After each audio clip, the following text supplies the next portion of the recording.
దేవుని ఘనమైన నామమునకు స్తోత్రములు. ఈ వాగ్దానం వింటున్న మీకందరికీ మన ప్రభువును ప్రియ రక్షకుడైన యేసుక్రీస్తు నామములో శుభములు, మా హృదయపూర్వకమైన వందనములు తెలియచేస్తున్నాం. ఈరోజు దేవుని వాగ్దానం యెహెజ్కేలు గ్రంథం 36వ అధ్యాయము 29వ వచనం. మీకు కరువు రానియక ధాన్యమునకు ఆజ్ఞ ఇచ్చి అభివృద్ధి పరుతును. ఈ వాగ్దానం వింటున్న మనందరి వెనుకడిలో మంచి దేవుడు నెరవేర్చునుగాక. ఆమేన్. ఈ వాగ్దానాన్ని మనం జ్ఞాపకం చేసుకుంటే, దేవుడైన యెహోవా తన భక్తుడైన యెహెజ్కేలు ద్వారా తన ప్రజలకు ఇస్తున్న శ్రేష్టమైన వాగ్దానం. ఈ వాగ్దానం ఈ నూతన సంవత్సరంలో మన దేవుడు మనకు అనుగ్రహిస్తున్నారు. ఆయన ఈ వాగ్దానం ఇచ్చే ముందు ఏమన్నారో చెప్పనా? 25వ వచనం మనం చూస్తే, మీ అపవిత్రత యావత్తూ పోవునట్లుగా నేను మీ మీద శుద్ధ జలం చల్లుతా, మీ విగ్రహముల వలన మీకు కలిగిన అపవిత్రత అంతయు తీసివేస్తాను అంటున్నారు. మన మీదున్న అపవిత్రత అంతా ముందు పోవునట్లుగా మన మీద శుద్ధ జలం చల్లుతానంటున్నారు. నిజంగా మొదట ఆయన చేసే పని మన మీదున్న అపవిత్రత యావత్తు పోగొట్టేస్తారు. రెండవది, మనకున్న అపవిత్రత అంతా తీసేసి ఆయన అంటున్నారు, రెండో మాట, నూతన హృదయాన్ని మీకు ఇస్తా. 26వ వచనంలో నూతన స్వభావాన్ని మీకు ఇస్తా. నూతన హృదయం, నూతన స్వభావం. ఇంకా అంటున్నారు, రాతి గుండెను మీలో నుండి తీసివేసి మాంసపు గుండెను మీకు ఇస్తాను. ఎంత చక్కని మాట చూడండి. ఈ నూతన సంవత్సరంలో ప్రభు మనకిస్తున్న శ్రేష్టమైన వాగ్దానానికి ముందు ఆయన అంటున్నారు, ముందు మన అపవిత్రత యావత్తు ఆయన తొలగించి నూతన హృదయాన్ని ఇస్తారు, నూతన స్వభావాన్ని ఇస్తారు. రాతి గుండెను మనలో నుండి తీసివేస్తారు, మాంసపు గుండెను మనకు ఆయన అనుగ్రహిస్తానంటున్నారు. ఎంత శ్రేష్టమైన మాట. అంటే రాతి గుండె అంటే స్పందించే గుండె కాదు, బండరాయిలాగా అయిపోయింది.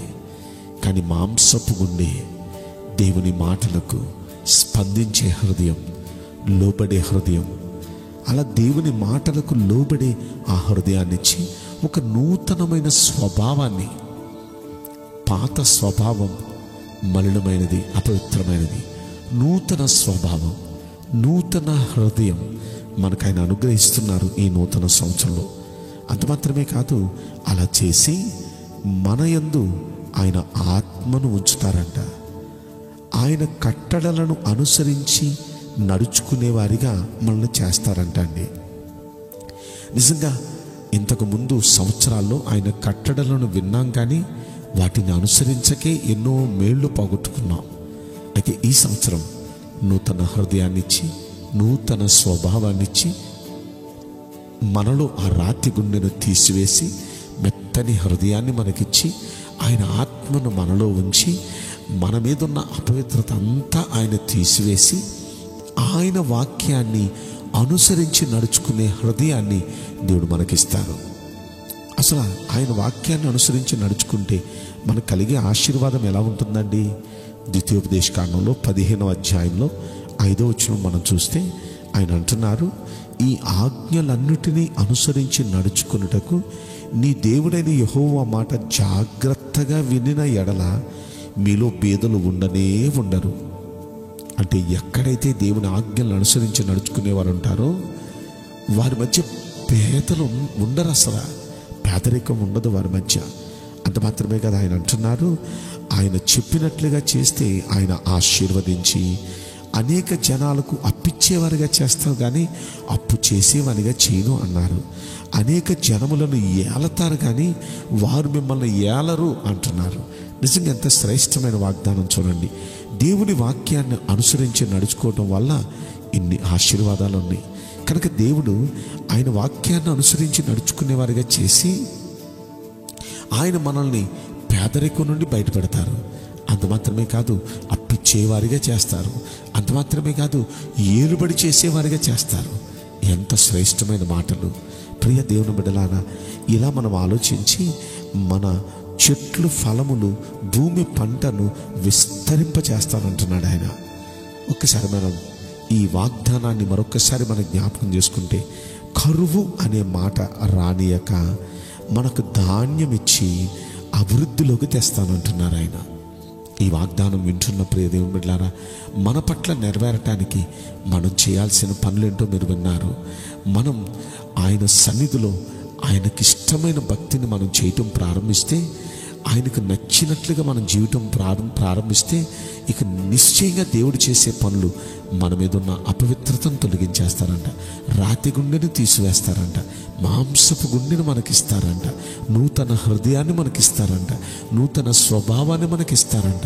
ఆయన ఆత్మ మనలో ఉంచి మనము ఆయన వాక్యాన్ని అనుసరించి నడుచుకునే వారిగా చేసి, అలా అనుసరించి నడుచుకునే వారికి ఏమేమి ఆశీర్వాదాలు ఇస్తావో అవన్నీ మనకిచ్చి సమృద్ధిగా మనకు మేలు చేస్తారు.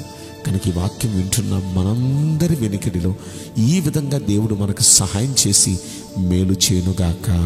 ఆమేన్. నేను మీకోసం ప్రార్థన చేయబోతున్నాను.